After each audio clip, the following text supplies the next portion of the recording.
श्री सद्गुरु महाराज की जय। श्री सद्गुरु महाराज की, श्री सद्गुरु महाराज। सदा रहूं संतोष में, धर्म आप दृढ़ धार, आशा एक गुरुदेव की, और ना चित विचार।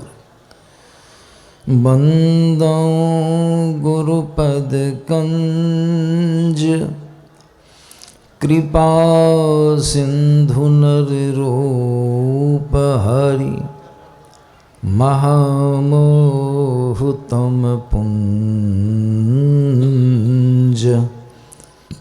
जासु वचन रवि कर निकर, महामोह तम पुंज। जासु वचन रवि कर। मंचस्थ पूज्य गुरुजन, वंदनीय साधु समाज, धर्म प्रेमी सज्जन वृंद आओ एवं बहनों, अभी के सत्संग में हम लोगों ने सत्संग की महिमा के संबंध में पाठ के माध्यम से श्रवण किए हैं और उसकी व्याख्या भी साधु बाबा लोगों के मुखारबिंद से श्रवण किए हैं। यह सत्संग सर्वश्रेष्ठ यज्ञ है। भगवान श्री कृष्ण चंद्र जी ने अर्जुन से कहा कि यह सर्वश्रेष्ठ यज्ञ है। इसको ज्ञान यज्ञ कहा जाता है। इसमें ज्ञान दान दिया जाता है, जिससे अज्ञानता का नाश होता है और जीव का परम कल्याण हो जाता है। उन्होंने यह भी कहा कि जो आदमी सत्संग यज्ञ कर लेते हैं, करा लेते हैं, उनसे सभी किस्म के यज्ञ पूर्ण हो जाते हैं। सत्संग यज्ञ में जितने किस्म के यज्ञ हैं, छोटे बड़े शास्त्रीय यज्ञ भी सब समाहित हो जाते हैं।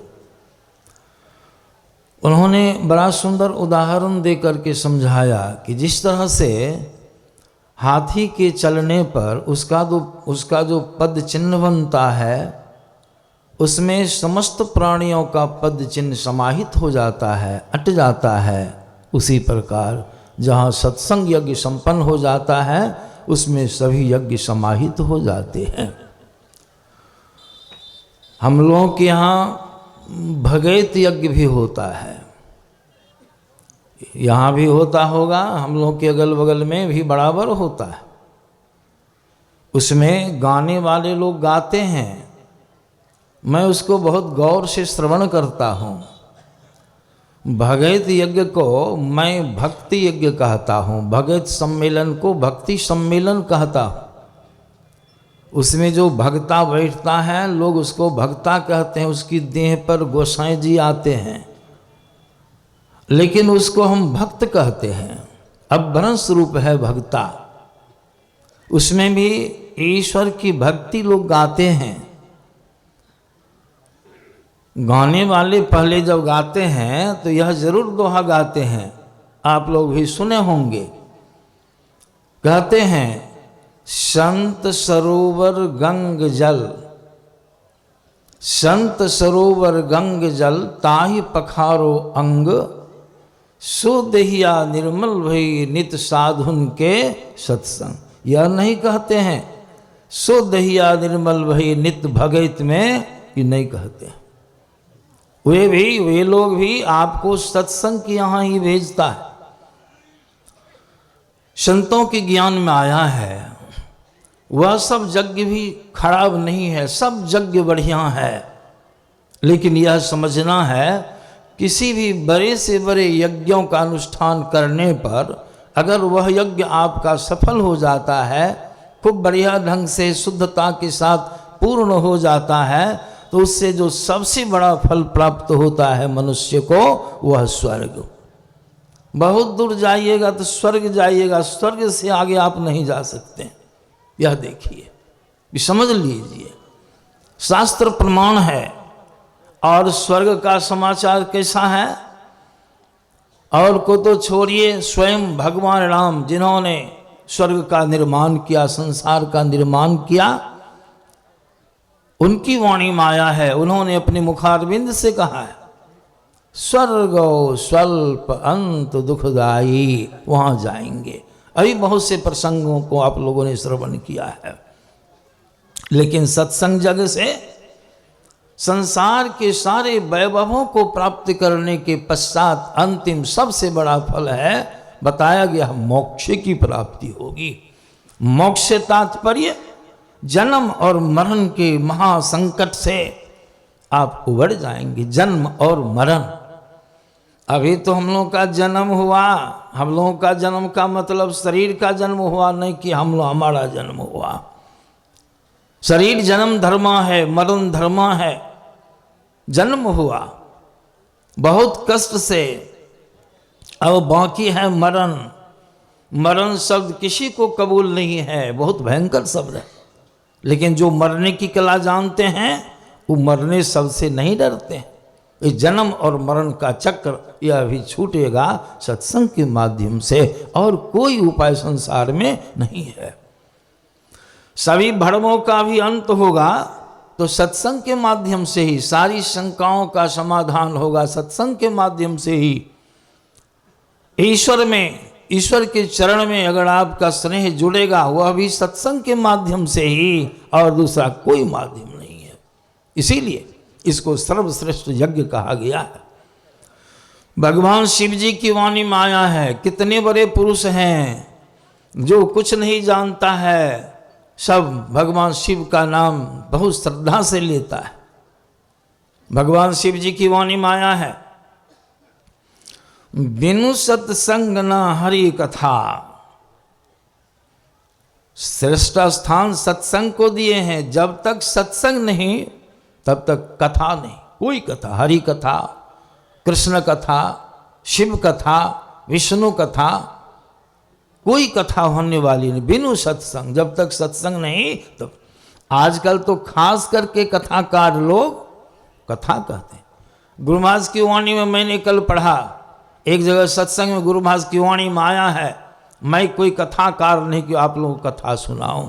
हाँ, सत्संग के माध्यम से कहीं कोई बात समझाने की आवश्यकता आती है तो कथा का हम प्रयोग करते हैं, कथा सुनाते हैं, हम कथाकार। सत्संग में सारी कथाएं समाहित है, अलग से कोई कथा करने की कोई जरूरी नहीं है।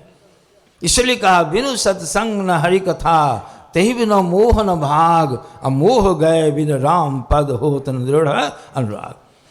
जब तक सत्संग नहीं तो कथा नहीं, कथा नहीं तो मोह का अंत नहीं होगा, और जब मोह से आप नहीं निवृत्त होंगे तो राम के चरणों में सच्चा अनुराग आपका हो नहीं सकता है, भक्ति में आपका मन लग नहीं सकता है। यह देखिए, बाबा कबीर की वाणी माया भी सुने हैं पाठ में। इस सत्संग में इशारा करते हैं, यह जो बाह्य सत्संग हम लोग कर रहे हैं, इस सत्संग में लाभ बहुत है, तुरंत मिलावे गुरु से। तुरंत मिलावे गुरु से माने क्या हुआ? गुरु माने क्या होता है? कबीर साहब की वाणी में ही इसकी अच्छी परिभाषा मिलती है। गुरु नाम है ज्ञान का, शिष्य सीख ले सोई, ज्ञान मर जा जाने बिना, गुरु और शिष्य ना कोई प्रत्यक्ष मन को ज्ञान हो रहा है। जब से आप लोग बैठे हैं, बाबा लोगों के मुखारबिंद से प्रवचन आरंभ हुआ है, तब से आप लोगों को ज्ञान हो रहा है। हम लोगों को ज्ञान हो रहा है कि ज्ञान नहीं हो रहा है? ज्ञान हो रहा है। बहुत अच्छा वचन है कबीर साहब का, बिनु सत्संग विवेक न हुई, राम कृपा बिनु सुलभ ना सोई।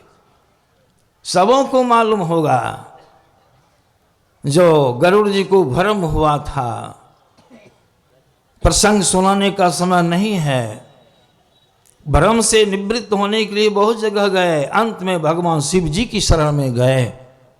भगवान शिव जी से दर्शन हुआ। भगवान शिव जी कुबेर के यहाँ जा रहे थे। सारी बातों को जानने के बाद भगवान शंकर ने कहा, देखो गरुड़, तुम तो मार्ग में मिले हो, मैं आवश्यक कार्य से कुबेर के यहाँ जा रहा हूं, इतने कम समय में मैं तुमको क्या कहूं। इस प्रकार चौपाई है, मिले गरुड़ मार्ग मह मोही, कवन भांति समझाऊं तो ही। किस भांति से समझाऊं? फिर भी भगवान शंकर ने कहा, गरुड़ तुम सुन लो, जिनके प्रति, जिन राम के प्रति तुमको संदेह हुआ है, भ्रम हुआ है, समझा, वे साधारण पुरुष नहीं है, वास्तव में वे ब्रह्म हैं, ब्रह्म के अवतार हैं, लेकिन तुमको हो गया है भ्रम। वे तो हमारे आराध्य देव हैं, मैं उनकी आराधना करता हूं, वे प्रणम्य हैं, मैं उन्हें नमन करता हूं। इतनी बातों को सुनने के बाद गरुड़ जी के मन में बात बैठ गई, उनकी बात में विश्वास हो गया। गरुड़ जी ने कहा, प्रभु आपकी बातों को श्रवण करके किसको नहीं विश्वास होगा? आप में, आपकी वाणियों में विश्वास तो हो गया, लेकिन प्रभु हृदय में यह बात अच्छी तरह बैठ नहीं रही है, इसका प्रबंध कर दीजिए प्रभु, इससे हमारा उद्धार हो जाएगा, पूर्ण रूप से भ्रम का अंत हो जाए प्रभु। तो देखिए, ख्याल कीजिएगा, भगवान शंकर जी क्या बताए का बीमारी तो बहुत बड़ी बीमारी है, भ्रम की बीमारी बड़े बड़े पुरुषों को हुई है। गरुड़ तुमको यह बीमारी हुई तो कौन बड़ी बात है, इसकी दवाई हम तुमको बता देते हैं, लेकिन दवाई तुमको करानी होगी। क्या दवाई बताते हैं? भगवान शंकर ने यह नहीं कहा कि अमुक जाग तीर्थ करो, व्रत करो, अमुक करो, जग करो, जाग करो, नहीं बताए।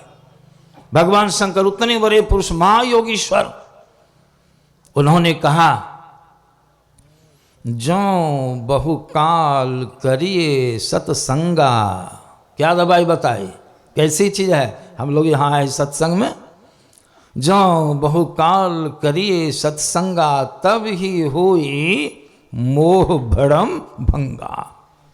कितनी बड़ी चीज है सत्संग, सोच ली। बिना सत्संग के भक्ति के एक रहस्य को, एक मर्म को आप नहीं जान सकते हैं, इतनी बड़ी चीज है। बाबा कबीर की वाणी में भी आपने श्रवण किया, सारा ज्ञान सत्संग के माध्यम से आपको होगा। वेद में भी, हम लोग का आदि ग्रंथ वेद है, उसमें भी वेद भगवान ने हम लोग को सत्संग करने की आज्ञा दिया है। यह आधुनिक से नहीं है, परम प्राचीन चीज है। वेद भगवान की वाणी में आपने श्रवण किया, अगर उस ईश्वर को स्वरूपतः तात्विक रूप में अगर ज्ञान प्राप्त करना चाहते हो, इसके लिए सबसे पहला काम तुम्हें बुद्धि योग करना होगा। बुद्धि योग कहते हैं सत्संग को, यह सत्संग करना होगा। उसके बाद उनको प्राप्त करने के लिए, उनके स्वरूप को जानने के लिए तुमको माने, तुम जो जीव तत्व हो, ईश्वर के अंश हो, उनको जानना चाहते हो, वहां तक जाना होगा। उसका रास्ता आपके अंदर में है, वहां चलने में आपको गति चाहिए। आप आए हैं इसलिए आपको जाना है, वहां आप आए हैं, वहीं से ईश्वर का के स्वरूप से आप आए हैं, नहीं शब्द से आए हैं।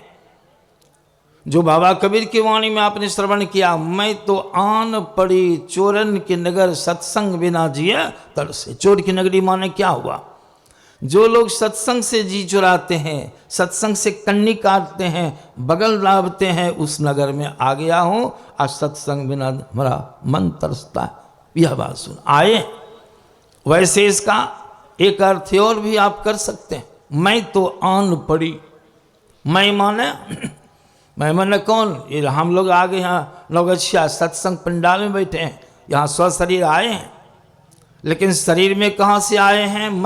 मैं जो चेतन आत्मा हूँ, मैं तो आन पड़ी चोलन के नगर, चोट की नगरी में। चोट की नगरी क्या है? परना शब्द आया है। गुरु महाराज की वाणी में को भी आप लीजिएगा तो उसमें भी इस तरह की बातें आई है। गुरु महाराज कहते हैं पदावली में, तम प्रकाश अरु शब्द नहीं शब्द की कोठरी, चारों कोठरिया अहि अंदर घट कोठरी। आपके अंदर में 4 कोठरियाँ हैं इस शरीर रूपी किला के अंदर में। कौन कौन कोठरियाँ है? सबसे ऊपर की कोठरी है नहीं शब्द की, उसके नीचे की कोठरी है शब्द की, उसके नीचे की कोठरी है ये प्रकाश की, और सबसे निचली कोठरी अंधकार में। हम ऊपर से आए, सत्य स्वरूप प्रभु से आए, आते आते आते गए अंत में कहाँ आके पड़ गए? जन्म जन्मांतरों से चोट की नगरी अंधकार में आके पड़ गए। तो उतरी पड़यो, उतरना शब्द क्रिया है, ऊपर से नीचे के लिए प्रयुक्त हुआ है। तो उतरी पड़यो तम माही, अब पीव सत्य स्वरूप प्रभु है वो कहाँ है? पीव नहीं शब्द में, यही ते परिगियो दूर चलो नहीं शब्द में। किसको कहते चलने? जीव को। जैसे जैसे आए हैं वैसे वैसे चलना है। अंधकार में टिक गए, रास्ता मालूम नहीं, इसीलिए वेद भगवान ने कहा वहाँ जाने के लिए गति चाहिए। इसी के लिए है मानस योग करो, जप करो, ध्यान करो, स्वरूप सिमटेगी तो ऊर्ध्वगमन होगा। दृष्टि योग क्रिया करो, अग्नि की ज्योतियों का योग करो, एक बिंदुता के प्राप्त हो जाने पर, पूर्ण सिमटा होने पर पूर्ण ऊर्ध्वगमन होगा। आप अंदर चलेंगे, 10वां द्वार आपका खुलेगा। तिल दरवाजा टूटे नजर के जोर से, हरे हार में ही लगी टकटकी खूब जोर। अंदर में चलना है। जब से सूरत का सिमटाव होगा, अनेक शब्दों से आपकी सूरत का फंसाव समाप्त होगा, आपकी सूरत उस फंसाव से निकलेगी। दूसरा फंसाव है आपका रूप जगत में। रूप में भी आपकी सूरत फंसी है। रूप जगत से छूटने के लिए ही, फंसाव से निकलने के लिए सूरत को एक रूप का ध्यान बताया गया है। ध्यान की सभी रूपों का बीज है बिंदु, सब रूप बिंदु से बना है। रूप में भी फैलाव है, ऐसा सिमटाव फैलाव नहीं रहे। इसी के लिए हमारी गुरु ने कहा बिंदु ध्यान। दोनों दृष्टिधारों को जोड़ने से एक बिंदु की उत्पत्ति, एक बिंदु प्रकट होगा।